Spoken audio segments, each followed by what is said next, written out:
The Thomas family is once again eating fresh food from our garden. Blue kales, spicy mustards, mellow lettuces, and hearty spinaches are filling our plate, and it's a welcome change from our winter meals of preserved foods and root vegetables. The asparagus and rhubarb have pushed their roots deep into the soil, pulling up a fresh flush of minerals to nourish our bodies, and it feels good with every bite. These fresh spring vegetables feel like fertilizer to our winter-tired bodies.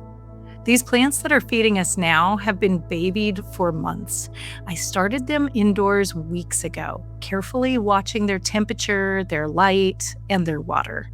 Not too much, but not too little. I've done this for years, and it's become a spring ritual that I love. It feels like I get to partner with spring, gently urging winter to pack its bags and head out. But if I'm being honest, it's only the last few years that I've actually been really successful at it. In the early days, my plants were either stunted or sometimes terribly leggy. And sometimes they didn't even survive once I put them into the garden. That is, if I didn't freeze them to death during the hardening off process. I actually did that for 9 different years. Yes, 9. At least I'm stubborn enough not to quit. I fixed the lighting, I adjusted the watering, I added germination mats, and then I even remembered to turn the germination mats back off after the plants had sprouted. Things improved, but my plants still weren't strong. They weren't robust or ready to thrive when they finally went out into the garden. Something was still missing. Something important, but I couldn't quite see it yet.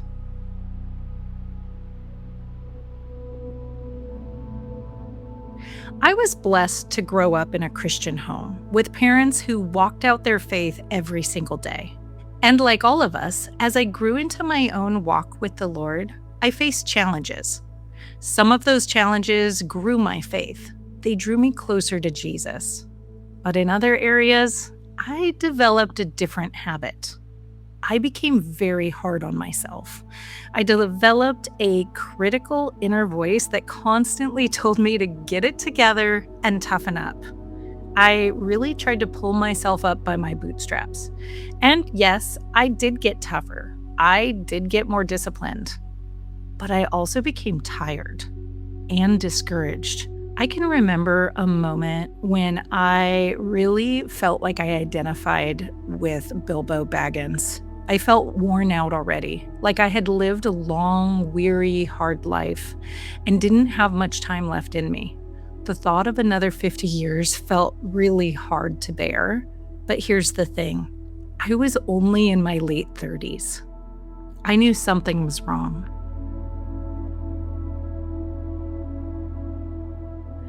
Now, kindness has always mattered to me. Being kind to others is one way we honor the value God has placed on them. After all, God showed us the ultimate kindness by sending His Son. So how could I justify treating anyone with anything less than just pure kindness? And yet, I struggled to be consistently kind to the people closest to me. It felt like a battle that I just couldn't win. So I did what I knew to do. I checked all the basics of my spiritual life. Was I praying? Check. Yes, I was. Was I reading my Bible? Check. Yep, that too. Was I in fellowship with other believers? Yes, had that one covered. Everything looked right on the surface. My spirit was secure in Christ, but my soul, it still felt like it was withering, and I certainly didn't feel fruitful. It turns out my soul was missing the same thing my plants were missing: proper nourishment. While my plants had a good start, I wasn't feeding them. No fertilizer, no extra nutrients. And without that nourishment, they simply couldn't grow the way they were meant to. But what I was doing to myself was actually worse. Not only was I not nourishing my soul, I was actually poisoning it with my own words, harsh, critical, unkind. I was pouring those words over my own tender growth again and again and again. A few years ago, I had a discovery that made me so excited.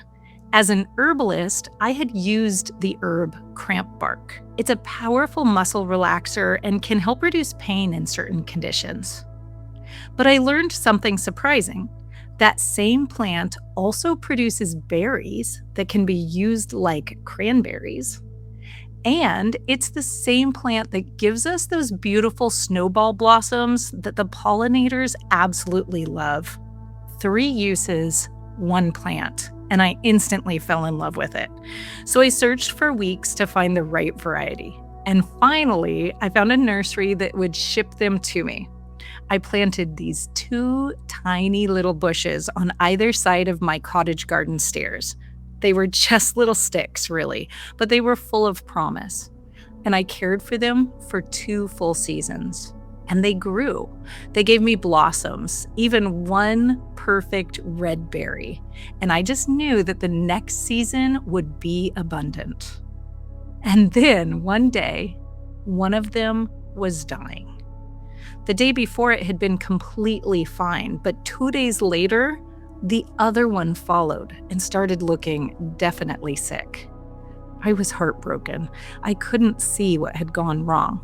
But eventually, after a little bit of time, I figured it out. You see, one of my children had gotten a puncture wound in her foot. And we treated it the way we always treat puncture wounds in feet here on the homestead, and that was with very warm Epsom salt soaks. Afterwards, she wanted to help, and she kindly dumped out the salt water over the porch railing right onto my plant. And then, of course, to help out even more, she did the same thing to the other side a few days later. The salt poisoned the roots, and the plants never recovered. And suddenly, it all clicked. That's exactly what I had been doing to myself. Trying to heal myself by pouring something harmful onto something tender. You see, our words are powerful. God created the world with His words, and we're made in His image. Our words carry the power of life and death. So the question is, what are we speaking? Are we nurturing life or stunting growth? I started feeding my little plants with good, nourishing, organic fertilizer once a week. And I began doing the same with my thoughts. When I caught myself thinking, "Oh, I'm so stupid," I replaced it with, "Thank God I'm forgiven." When I thought, "I can't do anything right," I reminded myself, "I can do all things through Christ who strengthens me." I began filtering my thoughts, holding them up against the truth we see in God's Word. Because if they don't align with God's truth, what are they aligning with? And it didn't take long to see the change. My plants became stronger than ever, healthy, resilient, able to withstand heat and wind and even dry seasons. And my soul, it began to heal. Joy returned, strength returned, and life returned. But something else happened too. It became easier to be kind to others. Not because I was trying harder, but because I wasn't living in conflict anymore. You can't truly love others while you're hating yourself.